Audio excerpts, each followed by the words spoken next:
put them on the screen.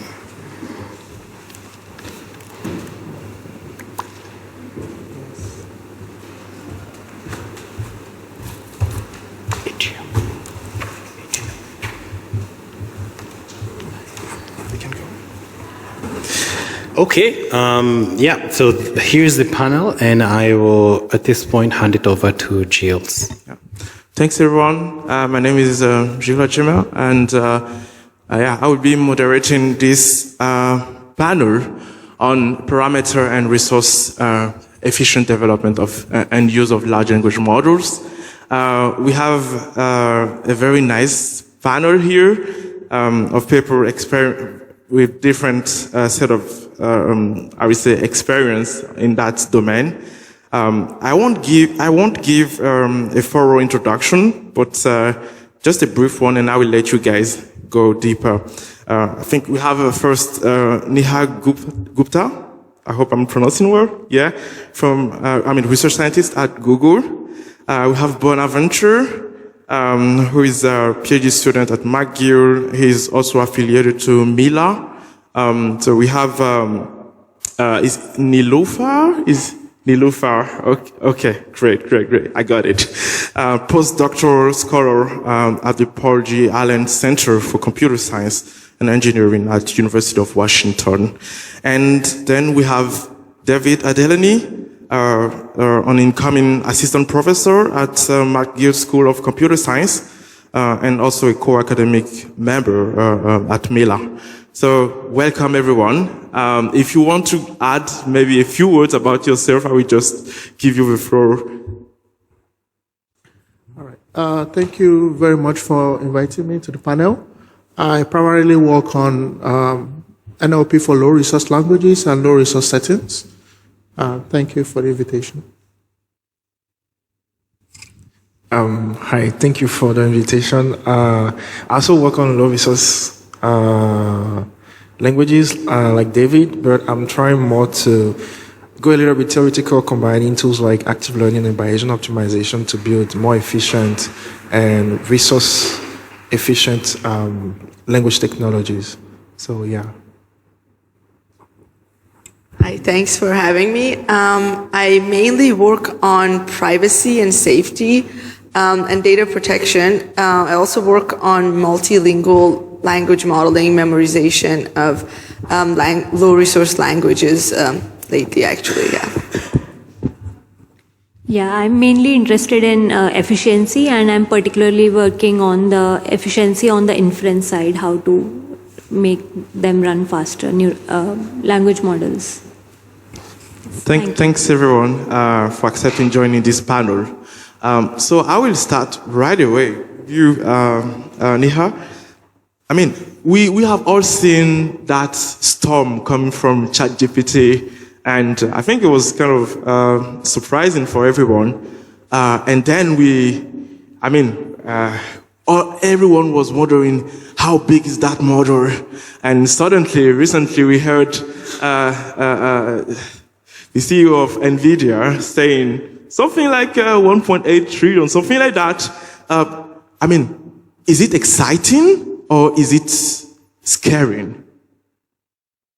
Yeah, I think a bit of both, I would say. Like, basically, to get this performance at this level, now we have to keep moving up and up. And even in the last few years, the models have increased from few billions to now, let's say, trillions.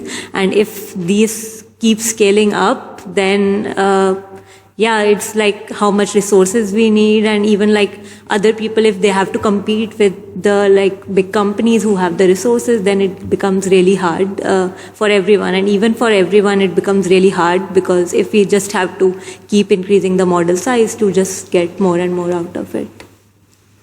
Nilufar, do you want to add your perspective? Yeah, so from my point of view, I work in NLP, natural language processing, and I'm doing some studying on tokenization. And one problem is you can scale up the model and you can add more data, but it usually mostly benefits dominant languages, and specifically English, right? And then what happens is that for low resource languages, you don't have enough data, and you end up coming up with tokenizers that tokenize data into more tokens. And having more tokens means, based on the way the profit model works, is that you get charged more. So you're charged more, you're paying more to use a service that actually has lower performance, right? Because it has lower data.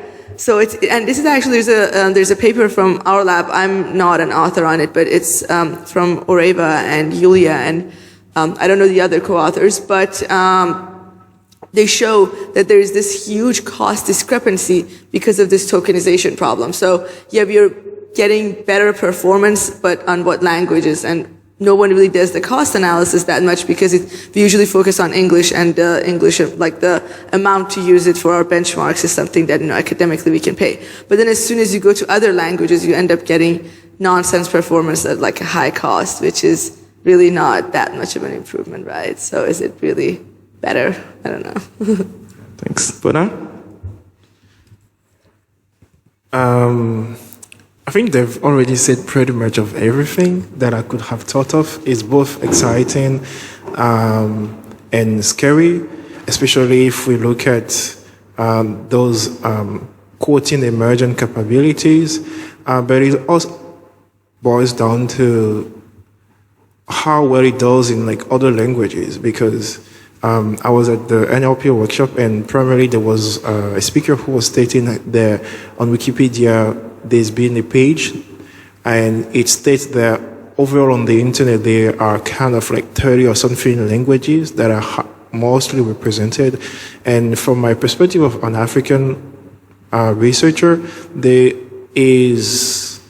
are 0 African languages in there. Now, this is not entirely true in the way that, yeah, there are some potentially Swahili and like small languages over there in proportions. But if we scrape the entire internet, probably 95 to close maybe into a bigger percentage is English. So we have to do more work on specializing those models, or like working on building models that are more efficient for low resource settings. Thanks. So, David? Okay. Yeah, thank you for the question. So it's interesting that these models have a lot of parameters, and the performance is very little in terms of how it compares to the models that was developed 2 years ago. So we're doing some evaluation of LLMs on African languages, and older models like FLAN-T5, MT0 have very similar performance like ChatGPT. So it's like the problem doesn't go away with a lot of parameters. You can only address the problem mostly with data. So you can build more efficient models that will do better than ChatGPT if you have very good data. And I think this creates also opportunities for the speakers of the language, that you don't always need to compete at the compute scale. You can compete better at the data scale. Yeah. Yeah, thanks. So I will continue right away with you, because you mentioned something, so parameter efficient. I mean, what do we mean by parameter efficient? Yeah. Ideally, you want models that use less parameters. So there are different kinds of efficiency. It could be, you have something like data efficiency, that you want to really minimize the amount of data, maybe for prompting or for fine-tuning. And I was really interested in that. For example, 2 years ago, we were really concerned about how can we adapt machine translation to a new set of languages using a few thousand translations. Because normally you need thousands and thousands, or minimum 100,000 of sentences, parallel sentences, to create an empty models. And then if you have like around 2005 or 5,000 for a certain domain, you can actually specialize the model to work very well, for example, in the news domain. So that's one kind, which is more data efficiency. Also, there's some efficiency in terms of compute and inference. A popular example for the inference is the LoRa, an adapter kind of thing. And LoRa became very popular just because you need maybe less, like maybe 20% of the amount of compute you need. just by adding a few more parameters, and some do not even require additional of new parameters. You can have faster inference. You can serve the model on the web to customers. And I think these are like very, very interesting aspect. And of course, there are also efficiency in terms of training, because, for example, there's this DeepMind model. I forgot the name now. Sorry, I don't work at DeepMind. So that is trying to say that, okay, you could achieve better performance by using less data in training. And then that means there's a kind of efficiency where you can actually build a more efficient models by using less data. And of course, I can go on and I will allow other people to talk. Yeah. So I would like actually to get back to the vocabulary stuff with Nilufer. Yeah. You mentioned that like a big chunk of the loss of efficiency on low resource languages are coming from the vocabulary problem. So it doesn't go away with LoRa. So how do you how can you leverage some existent model when it comes to, I don't know, leveraging that knowledge to build something specific for a given language, for instance? Right. So as we scale up the vocabulary, you end up scaling up the input and output layer sizes that, LoRa cannot fix. I think like the newest model that came out of which I also don't remember where it was, but I know like that usually vocabulary size are around 50K, but this one is like 200K, and because of that it's much slower at inference time. And I'm not sure, I think I heard that there was some optimization methods, I'm not sure. But I think one solution, even if you optimize it, again, this is a low resource language for people who don't have resources. How are they going to use this even with LoRa? So I think there is a gap in terms of, there's a lot of work on how to distill these models into smaller models, right? But most of the work is for like niche tasks or like for reasoning tasks, but again, mostly English. I think it's important to come up with ways that are specific for language specific distillation, so that we can take these models and distill the abilities into smaller models. And one thing that people have shown is that with the instruction tuned ones, a lot of the times it's actually a good idea to train the model in English. There's a paper that says models like think in English, but then they can output in other languages. So they pick up the reasoning and all of those skills from a high resource language, and then you instruction tune it so that it can kind of translate it to other languages. So I think we need to work more on those methods and also more on distillation, and in terms of like how to distill it into a smaller model so that you can close the gap. A lot of people are like, okay, let's just get more data, more compute, more data, more compute. But, and like, oh, GPT-2 is, deprecated. But it's actually more beneficial to distill properly. And again, there's many ways of distilling that are not, they just distill the exterior and not really the knowledge. So I think there's a lot of room for research there. And there was this one paper that came out, it made a lot of noise on Twitter, and I was talking to some of the authors. They were at ICLR, the Calamang paper. So they showed that, so Calamang is apparently a language that has only 200 speakers. So there's definitely no data contamination in the training data. And they wanted to see if you can zero-shot kind of teach a model to speak a language. And then there was this Norwegian postdoc that lived on this island that people would speak this language, and she wrote a 200-page grammar rule. So it's only the grammar of this, like all the rules, she wrote it down. And now if you feed the grammar book as context to a language model, I think they tested it with Gemini or something, it actually learns the language. So there is I think a lot of value in doing this type of research to see how you can transfer better, from, wealth distribution kind of, English. Yeah. Yeah. I'd like to hear more, especially on the transfer learning side. How much can we transfer from those high resource languages to low resource languages? Is there any rule? Is there any property that we have seen in the recent past years on this? Yeah, I haven't worked much on this part, but as Nilofer said, like this seems like a very interesting thing, that because you don't have too much data for low language resources, but can you transfer some knowledge from the high resource language, like some reasoning or other things which are common to all languages, and then train with few data for low resource languages. So basically, how can we share the knowledge, and what's the right way to do this, and even like just focus more on collecting data, like how can we properly collect data, and even like test basically how, just like testing on these low resource languages, that how well it is working, that can already help us in evaluating these models properly. But now you want to give your perspective on this, and also I will come with another question for you, but go on first. Okay, so I got confused because the question was from like what do we mean by parameter efficiency? Yeah. Then we moved to tokenization. And how do you? Sorry, I derailed the discussion. Let's say I would just continue on the transfer learnings question. So how much can you leverage on that to build a model that works well on a low resource language? That is a good question. How much can we do?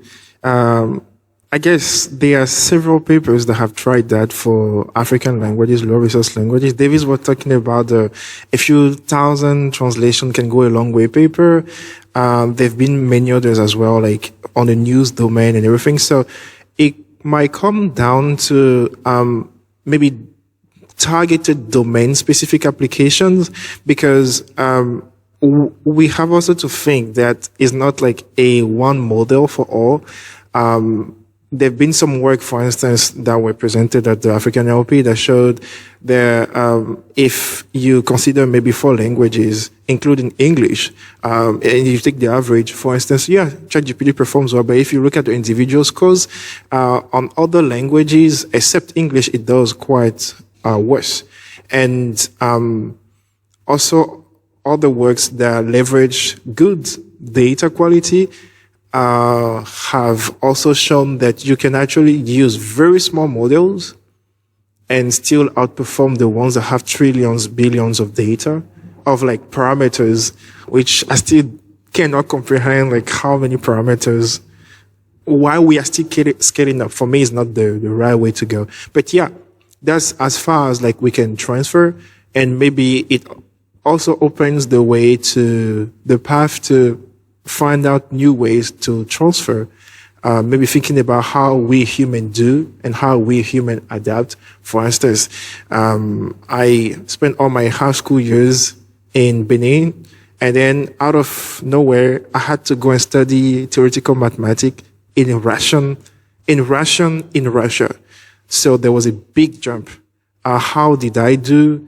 We could take inspiration from those like human capabilities or adaptation skills to teach those models. Yeah, that's pretty interesting. And I would like us to also maybe touch on other reasons to care about parameter efficiency, parameter and resource efficiency. Like here we're talking about adaptation to, low resource languages. Is there, let's say, other reasons to care about parameter efficiency? Yes. So you can look at it from many perspectives. Like, you don't want to have many parameters that are actually doing nothing. There was actually from Microsoft, the Slice GPT paper, they found ways to actually, not nullify, but remove some, weight from some parameters that were shown not to be relevant, and there are also many works, like for instance, Laura, who have been trying to work on specialized layers or parts of the network to just limit the adaptation, right? Like tune it in a like very incremental and small steps. And you can also think about it in terms of cost, because it does cost a lot to have billions of parameters. Like, if you can think about, for instance, a simple model, like a pre-trained speech model, like, wave-to-wake, or maybe, I don't know. But those models, for instance, you probably need at least two or three, 800 GPUs of 80 gigs to be able just maybe to load them and to run maybe inference on them. So it also comes with the practical aspect of the usage of those technologies, because we shouldn't forget that on the other side of the research, we should think about engineering, because we should be creating those technologies to improve not only our lives, but also people's lives through the different applications of those technologies. So how do we embed them in small, like, devices like phone, like there's the mobile llama that did something great as well. And I forgot the name. Fatima? Me? Yeah. I've changed my name. Long story, Nilufar. Okay. But you were correct. That's all. Yeah. Who talked about the tokenization aspect and many other as well. So we can go on for a long term, but that's what I think. Those are the different aspects from which we should care about a parameter efficient thing. Otherwise, in a few years, we might not even be able to maybe just even load a simple model. Like transformers were the big thing, but now BERT is like an old thing. I guess GPT is also becoming an old thing. So it's not much of like current technology anymore, because we move so fast. So as we are going, the things that are depreciated actually become like less of standard, but even to load and to use them, it is very, very, very, very like costly in many aspects. Yeah, thanks a lot. Yeah, this one maybe, Neha, you can take it.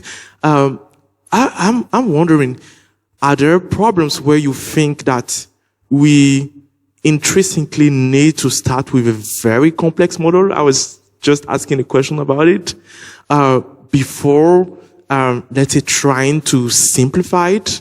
Can you, if yes, do you have some of these problems in mind? If no, what is the path to solving those hard problems? Sorry, what's the question?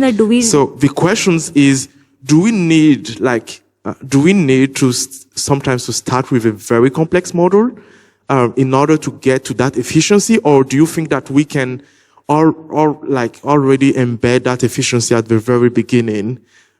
So that's, yeah. Like, I see. So I think what I've observed is that this complex reasoning or mathematical tasks, generally small models suffer there in terms of performance. So those tasks are bigger models are generally well suited to do those tasks, like some specific tasks that you have, like maybe more summarization or some general text producing. Even smaller models are able to do that. So I think these are kind of tasks that are still, smaller models are limited in terms of their performance. But we also, people have tried, for example, distillation, where they try to embed the knowledge of larger models to smaller models to increase their capacity. But I still think that more work is needed. First of all, we should really think what kind of capacities do we need in the smaller models. Maybe for someone's use case, that's not even required. So maybe some tasks are already solvable by smaller models. But if you do require some complex mathematical reasoning or these kind of tasks, then I think more research is needed, like how to make smaller models work well for these tasks. Great. This one for you, David. I'm very curious, so I'll ask. Do you think we can still increase the number of parameters, but still being efficient? Like I'm thinking of mixture of experts. Where you have like a bigger model, but at inference time you use a chunk of it. What do you think about it? Do you think it's also a solution towards more efficiency? Yeah, that's an interesting point because but also you suffer a bit when you're training the model because you need a lot of compute to train the model. I think you're just with a mixture of experts, you're trying to actually reduce the compute required for inference because you can deactivate some part of the network that you are not using, and then you focus on some experts that you need to perform the inference. I think it's one way, and actually this allows you to scale. I think when this Google paper, when they first tried this 1 trillion LM, that was a few years ago, even before ChatGPT. I think this is one of the things that they were pushing for. And also we saw that this helps in some recent open models like Mistral model, also use this kind of approach where we have a mixture of experts that allows them to have a bigger model, but you could perform inference using just fewer number of parameters. I think it's one solution, but maybe it doesn't take away all the problems because you still have to spend a lot of compute to train the model. And maybe the improvements that you get can be better addressed with better quality data. And this example can be seen in the latest Llama model, where just increasing the training data from 2 trillion to 15 trillion with almost the same capacity of the model, there's a huge improvement in performance. The 17 billion model of Llama 2, the performance is very similar to the 8 billion model of Llama 3. And the major difference is the data that it was trained on. And then, which we could also see as maybe a better way of approaching the problem. Yeah. Yeah. Very interesting. I think, maybe Bona, you can go for the next. Okay. Well, I mean, there are different approaches when it comes to, let's say, making a model efficient.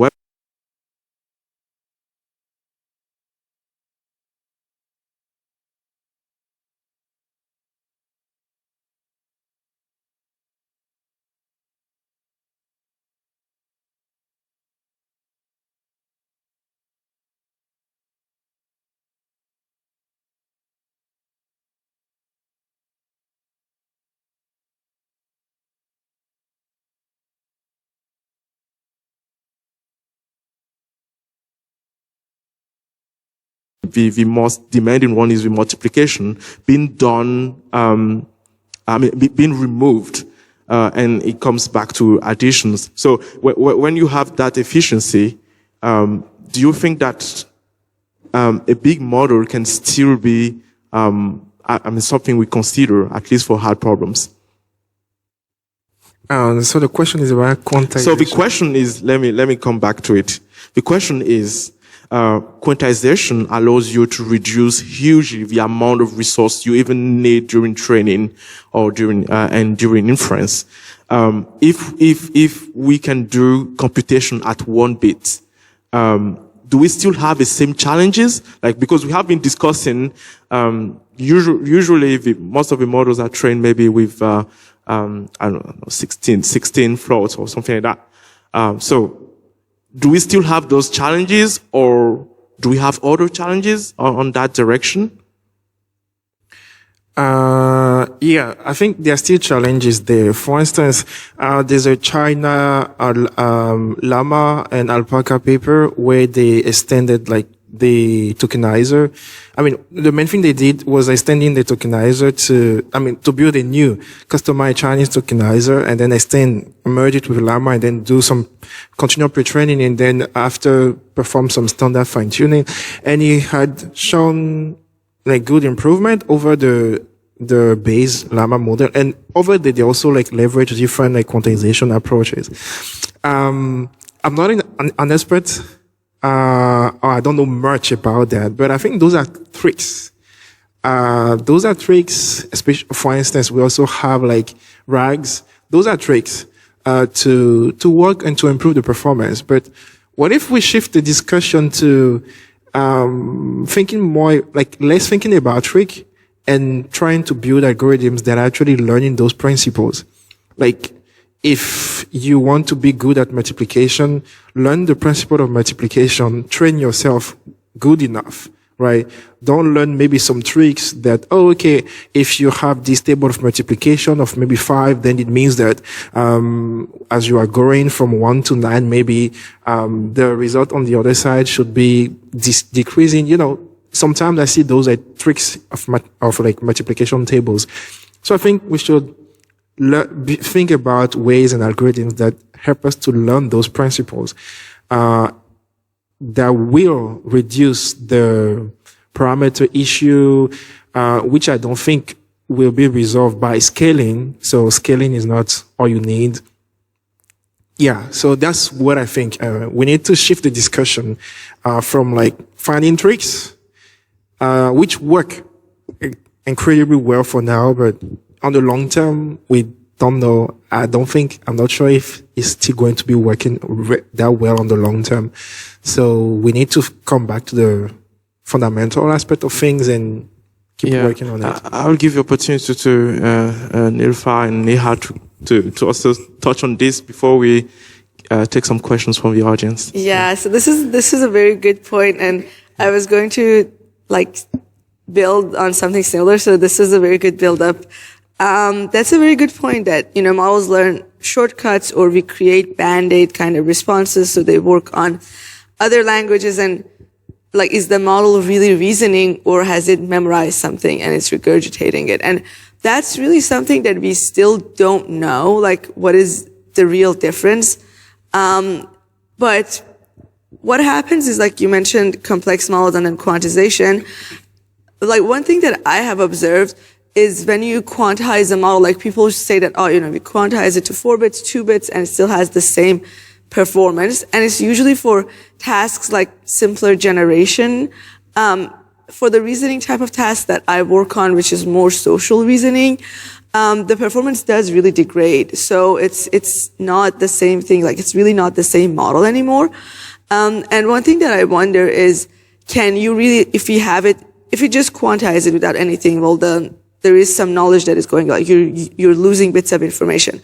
But is there a way to like learn the, you know, underlying how to do the math or whatever in a way that a big model does it, the reasoning, and then distill that reasoning power, not just the form of it, but the actual reasoning into a small model?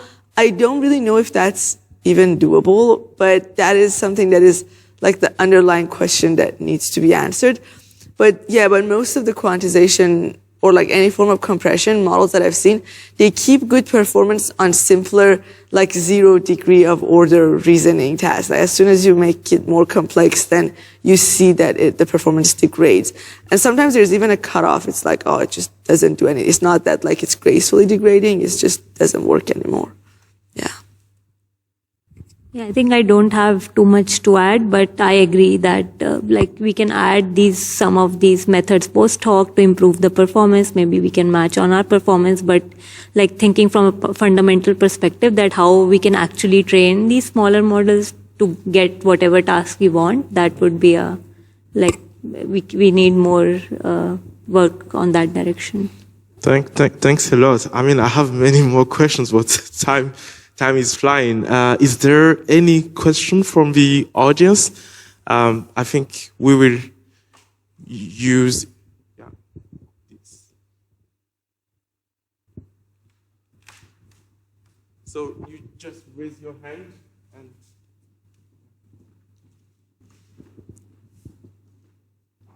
Thank you. So my question is about language. You said so 90% or 95% of language are English now, and I'm wondering if we focus on other languages. So do we need to, when we tackle another language, do we need to, let's say, think about tokenizer embedding and keep the LLMs as they are now, like the architecture, the way they trained, etc., or should we think about the thing as a whole, one thing that we need to change because we are changing data sets, so maybe even the network itself should be changed. I mean, the architecture and the way we trained.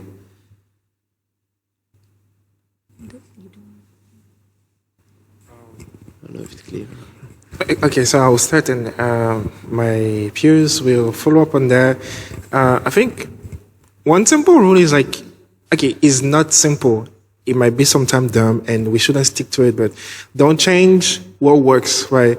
Now, obviously, it might be a whole new thing that we have to work on. I don't know, like, you probably hear Ian saying that he thinks that the path to like more capable AI is not like in or like auto-regressive models, and he's working on like JPAs. And by the way, he told us as a PhD student we shouldn't work on LLMs. There's that thing about a whole new set of like algorithms of like networks, like generative flow networks that my ex-supervisor Joshua is like all the time focused on, which he thinks might be might help more in like building more conscious networks. So, they are shifting away entirely from the status quo and thinking about other ways of doing things. And I think that's the way we should think about it. Now, it can come in pieces. So it might be the whole new architecture that we have to change. It might be a new tokenizer. Like, for instance, I was discussing with someone who worked on like Might, and he was like he was a visiting researcher at University of Washington, and it was technically a way of encoding better low resource languages using morphology informed knowledge. So it was a very linguistic paper, but if you see how it helps the tokenization, for instance, for language like Czech or other low resource language is way better than, for instance, UTF-8 that we use often. So it is from very different aspects and several of them, and we should have that open mindset. And it's a big problem. I can be working on a part of it. You can be working on a part of it. David can be working a part of it. Nolify can be working on a part of it. And Neha, did I pronounce it correctly? Yeah. Could also be working on it. You as well, and each one of us. So is a combination of each of those small things that will potentially lead us to the type of technology that we want to see.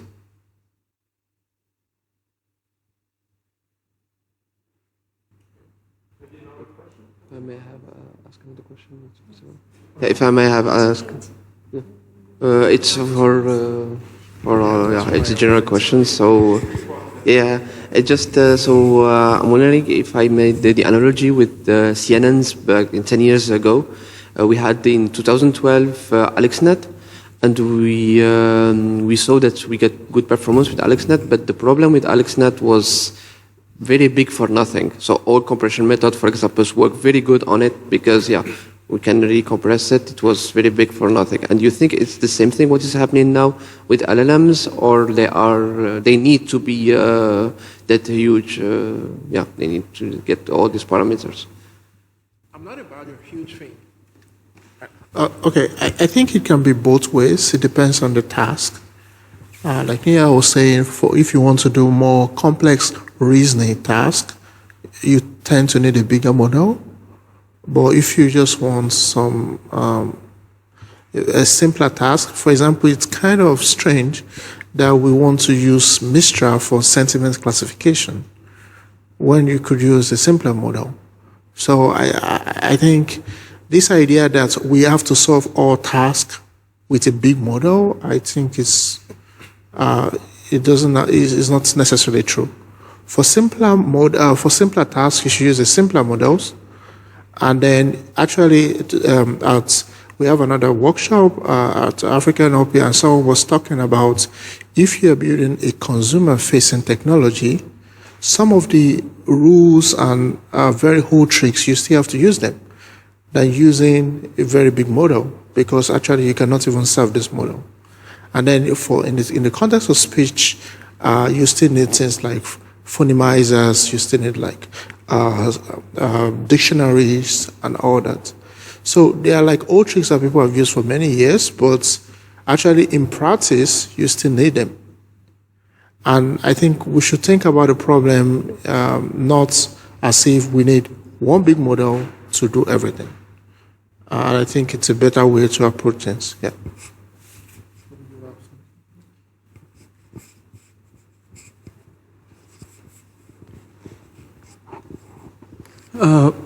So there was lots of discussions about how there is like lots of inequity in terms of resources, as well as like how much compute and data is less for certain type of languages. There's one thing which was a bit lacking at this conference as well, is the discussion about continual like knowledge consolidation or learning from pre-trained models, for example. It's like we're able to continue to learn with our large language models. Sorry, am I audible? Yeah, we cannot hear very well. Can you speak louder? Basically, wanted to ask your opinions and like ideas. One thing that was missing from this conference was also about like how we can leverage these large models without necessitating like usage of huge amounts of data or compute, by learning continually or incrementally, incorporating new knowledge. So any of you have any kind of ideas which would be able to make headway into this problem?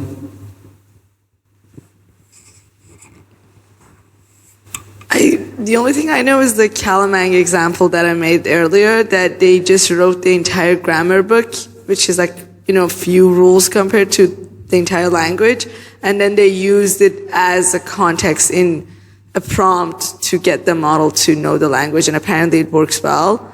I'll try and find the name of the paper, but I think if you search it on Twitter, because it got really viral when it came out, and they tested it on Gemini as well. That's the thing, like you can write grammar rules and then use those as prompts. Seems to be working, that's one way. Instruction tuning seems to work too, like you pre-train an English and instruction tune on another language. Seems to work for some tasks. And I think you mentioned the 1,000 translations go a long way. Maybe that's also related.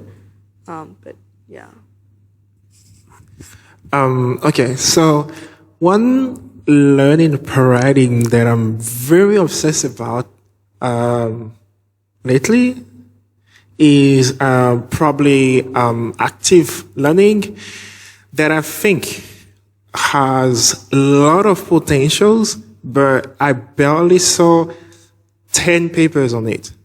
So I think, and what I'm trying to do is like to bring it to NLP and like to build on top of it in a way that you can see it. I mean, it's usually defined as a semi-supervised technique, but then when you build those, we call them acquisition function, and you try to build a model that learns from a vast pool of like unlabeled data, which one it should use to maximize its own performance. You are intrinsically inducing some type of like, I don't know if it's going to be correct to say like some reasoning, because to know what I need to choose to maximize my performance that I'm on the task that I'm working on, it comes with a little bit of like, I don't want to use the word intelligence, but a little bit of like very good capacities at identifying things, right? So there's that language model that I built on like using active learning, and in the paper we use roughly less than like 0.5 gigs, training on like 23 languages, very small tokenizer, and on like downstream tasks like African NER or those type of tasks, it's outperform models like MBERT, XLMR based that have very big weight, right?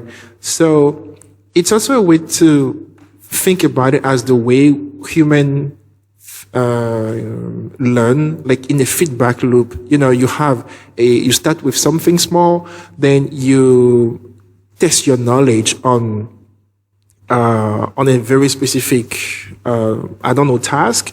Then you take the feedback and then retrain the model on it. A little bit of like a classical reinforcement learning, but I'm not a reinforcement learning person. But I think that is one thing that I'm very obsessed about that I think could really help the LLMs the way we are currently training them in, which is technically just self-supervised and then after fine-tune. Yeah.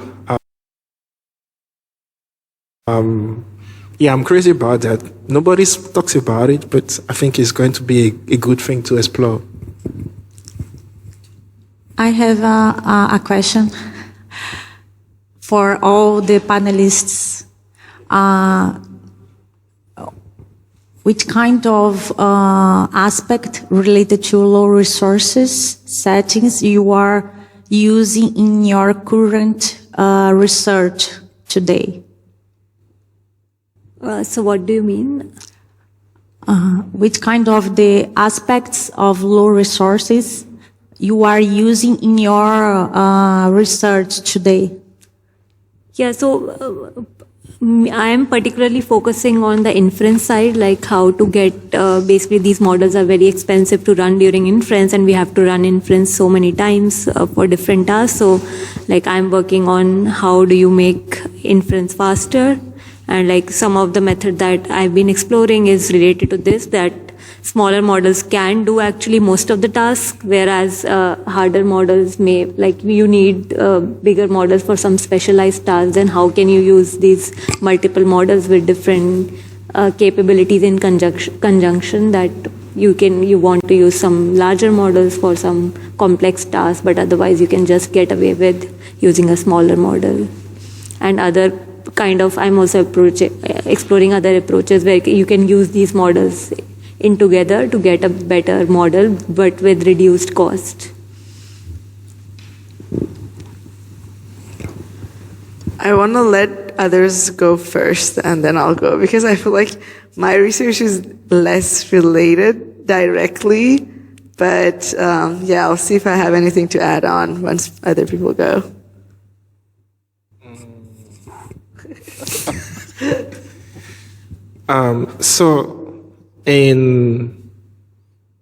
I guess I can put it in this way. I am exploiting the low resourceness of the data. That's what I can say. Because as I was speaking, I'm very interested in active learning, and if you see how those like acquisition functions are built, using like epistemic uncertainty, for instance, which is technically based initially on the uncertainty from the model lacking knowledge or not having seen some like similar point in the training data, and how like through several like rounds you can actually reduce that uncertainty while promoting diversity and robustness on your model. So it is a way of like exploiting that weakness. Like I have a weakness of being low resource, but I'm exploiting that weakness at my advantage. So that's the way I'm currently using it, and with that technique. So I'm exploring ways to scale to more languages using very data efficient methods. For example, you mentioned the Calamang machine translation from a single book approach, and we have different similar. We have a lot of languages. For example, in Africa, with not a lot of data, and for example, the question would be, how can we make use of LLMs, although they are big, but sometimes they also have, nowadays have very large context windows. So that means you can really give them a lot of information at once, like dictionaries, grammar books, and all that. And yesterday, actually, someone had suggested that we should visit University of Vienna to see an African library where they have a lot of African books, past works. I saw a lot of dictionaries for real languages and grammar books. So these kind of resources are something that is not even accessible to many native speakers of this book. So if there's one can use that kind of resources and develop more data efficient methods, I think we can really achieve a lot in the, for low resource languages. And of course, the second aspect will be compute. Google Colab is great. For example, any model that doesn't work on Google Colab maybe is not accessible to many researchers in Africa. So you want at least, at the minimum, a method that could make any model you have developed to work at that scale, whether quantization in 4-bit, that seems to help a bit, or using LoRa training and methods like that makes our models to be accessible to not only low resource languages, but those communities that actually speak these languages. Great. Do you want to add something? Yeah, sure. So, no, don't laugh, go on. The reason that I hesitated was that, well, I do privacy, but like one aspect of it that relates to this is that if we could use user data, then we would have more data, right? Even for low resource languages, users do use WhatsApp, WhatsApp message, but they talk, right? So you could collect more information like that. And one of the problems that I have in my research is that most data that is private and we care about is also small, right? So I do need to work on how can we get the most out of small private data sets and then learn the most from them without revealing things. So that's one aspect how I think about it. And it's really hard because with the methods that we have for privacy right now, it's actually the outliers that get the most hit. Like if you use differential privacy, it's, there's this saying that, the poor get poorer, like it has disparate impact. So low resource languages are the ones who end up getting the worst performance actually. So it's important to think of, are there better ways that we could use those languages, maybe use the existing user data and learn from it, but don't hit them so hard. So, yeah. Thanks very much. I think we are right on time. I'm pretty happy about this panel and your insight. And thank you so much for coming, for joining this session. We hope to interact more with you. I think the next is lunchtime, right? Do you want to give a round of applause for our panelists? Thanks very much.